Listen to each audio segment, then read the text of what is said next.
Ingeniero Alfredo Curiel, ¿qué podemos actualizar a lo que tiene que ver con el sistema de monitoreo de cultivo para la aplicación de riego de mano? Bueno, como habíamos comentado, el sistema se compone de diferentes sensores que se colocan a nivel de la planta, o sea, del cultivo, de los suelos y del entorno del ecosistema que rodea la planta. Hablamos de sensores de tronco, de movimientos micrométricos del tronco, del tallo, sensores de la temperatura de la hoja, sensores que miden el crecimiento micrométrico del fruto, cómo viene creciendo el fruto de acuerdo a lo esperado, sensores en el suelo que miden a distintas profundidades las raíces que están alimentadas y una estación meteorológica que todos estos datos combinan una especie de sistema controlador de qué está pasando con el cultivo, ¿no? Y de esa forma el productor puede tener un completo conocimiento de lo que está sucediendo y actuar en función de ello. Y por último, el sistema, como tú me mencionabas, toma todos estos datos y automáticamente, en base al tipo de cultivo, activa o no el propio riego del productor, permitiendo así que la planta sea irrigada a demanda solamente cuando ella precisa el agua y se corte el agua en el momento que dice no quiero más. Evitamos un estrés por exceso de agua y un estrés por falta de agua, ¿no? Alfredo, ¿de qué forma el productor puede ir siguiendo el proceso de esta herramienta? El productor ve unas gráficas, puede verlo tanto en el celular como en la computadora, como estas gráficas que se muestran en pantalla. Tenemos una gráfica aquí, por ejemplo, se ve la temperatura en los distintos estados del día. Las franjas oscuras corresponden a noches y las franjas claras vienen a ser los días. Uno simplemente con posicionar el cursor de la computadora sobre la gráfica le está mostrando cuál es la temperatura en ese momento que está analizando el productor.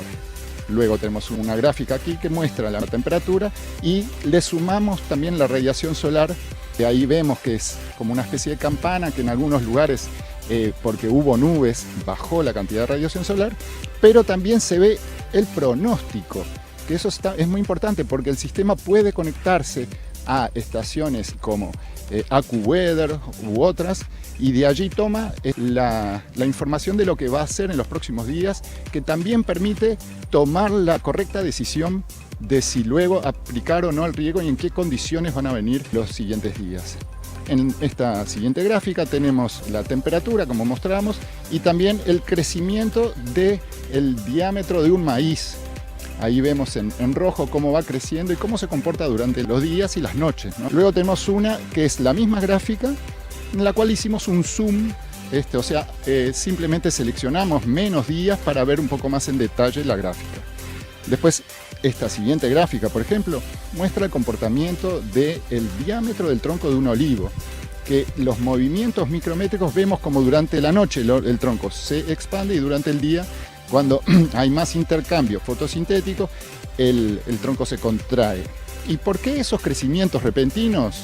En la siguiente gráfica, acá vemos que le aplicamos, mostramos las lluvias que hubo en ese periodo y fueron las lluvias las que hicieron que el tronco se mojó y se expandió por demás, pero no por causa de un crecimiento natural, sino que tenemos que esperar a que se seque el tronco para realmente ver un crecimiento efectivo del mismo. En la siguiente gráfica también vemos lo mismo, nada más que incorporamos también la señal de la humedad del suelo. Vemos cómo con las lluvias los sensores de la humedad del suelo reaccionan y se ve cómo se va luego secando a medida que pasa el tiempo y va bajando la humedad nuevamente.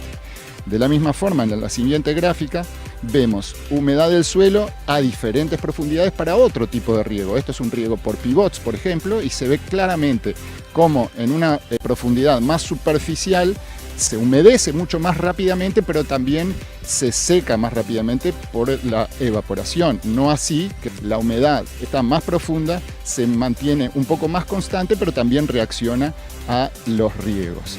También podemos ver en la próxima gráfica cómo se pueden ver las alarmas, dispara alarmas el sistema. Si por ejemplo un sensor durante X tiempo definido por el productor mantuvo siempre el mismo valor, eso le manda una alerta porque o puede haber un mal funcionamiento del sensor o puede haber sido simplemente que se mantuvo la humedad en ese determinado tiempo definido por el productor.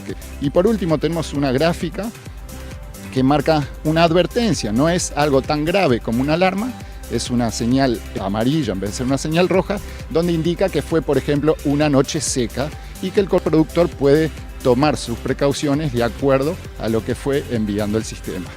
Y todo esto que el productor puede ver, el sistema toma todas esas señales y prepara un algoritmo que la frutilla del sistema es actualizar el riego a demanda de la planta, tomando todas estas señales y que se accione el riego de acuerdo al comportamiento del cultivo.